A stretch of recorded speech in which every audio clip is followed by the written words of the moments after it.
Selveri, Ívar hér, flugsmiðinni. Í dag ætlum við að nýta flugu, íslenska flugu, eftir Geir Birgi Guðmundsson, sem að ber nafnið Þingeyingur. Og ég er að skoða hérna síðuna hans formannsins í Ármönnum hérna hjá okkur, honum Kristjáni, að ég er að styðast við sem sé uppskrift og mynd þaðan. Og til þess að nýta þessa flugu þá þurfum við, þurfum við græna ull. Ég nota bara, kýsa að nota árarugatni í þetta.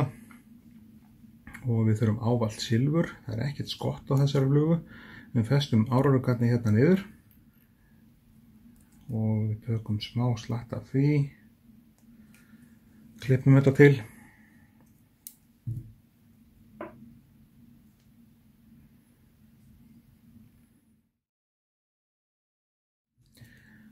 Þegar við erum búin að vefja þessu niður, þá er alltaf leið að klippa hérna þetta niður, svona, og þá byrjum við vafningin á flugunni. Það er með þessari grænu árarugatn ull. Hana nota ég í æði margt í hnýtingunum. Búkurinn á að koma svona eins og vindil, svona gamaldags vindil sem að brekkar aðeins í miðjunni.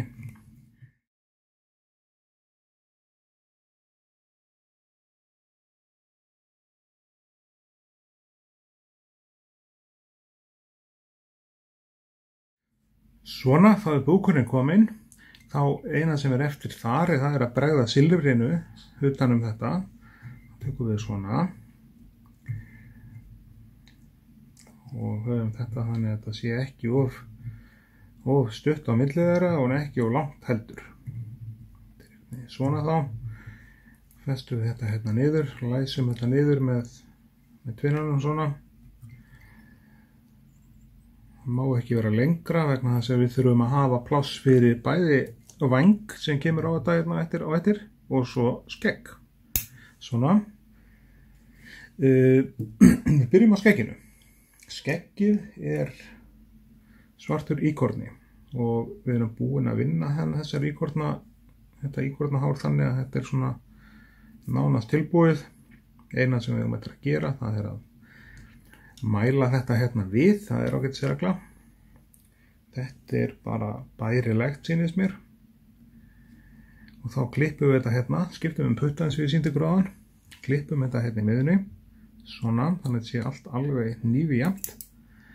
Svo er þessi góða aðferð með íkornan sem ég nota. Ég veit ekki hvort að það er örugglega ykkur og sammála með hversu gáfulegt þetta er. Það er að smyrja á hausinn hérna smá, ekki á hausinn sig, á hérna endan á hárunum smá lakki. Ástæðan fyrir ég gerir þetta er svo að þá verður lakki til friðs. Þá er þetta svona.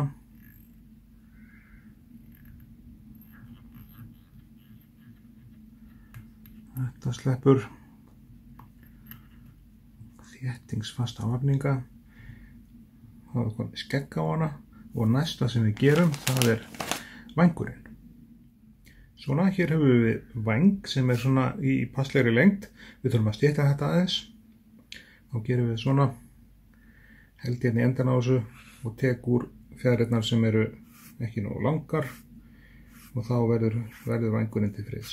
Svona, þá er þetta komið. Mælum þetta hérna niður. Svona, þetta er cirka bara vængurinn sem ég vil hafa í lengdina, svona. Þá klippum við þetta hérna við.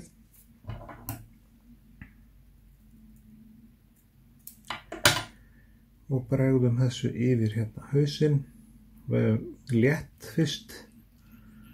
Þurfum að vinna með hjartarhálahárið eða þetta, bökkteilin, það borgar sig ekki að taka fyrstu hérna að rykkja niður fyrst, því þá verður vængurinn bara stendur hann bara upp. Það er betra að gera laust fyrst og herða svo á því, eins og ég ætla að fara að gera núna. Hérna er eitthvað að losna úr skegginu, eitthvað sem hefur verið laus. Svona. Við höfum haft hausinn alveg þetta aftarlega á hana, svona. Og svo vefjum við yfir þetta. Nú má fara að taka á vafningunum.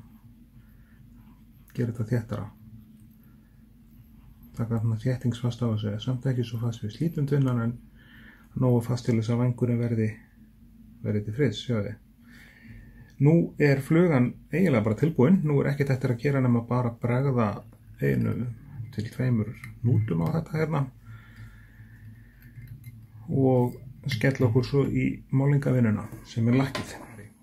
Ef það er einhverjar flugur sem við viljið taka sérstaklega fyrir, þá bara skellið í kommentin og ég lesa og það fer á lista og við reynum að vinna úr þennan lista og þetta er fluga sem ég var beðin að gera daginn. Þannig að þið fá alltaf frá jólasveinunum á endanum.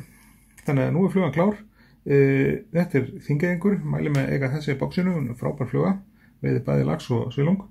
Ég þakka kærlega fyrir áhorfið og endilega setja like og gerast hérna áskrifundur á rásinni og við sjáum stress og kátt í næsta vídeói.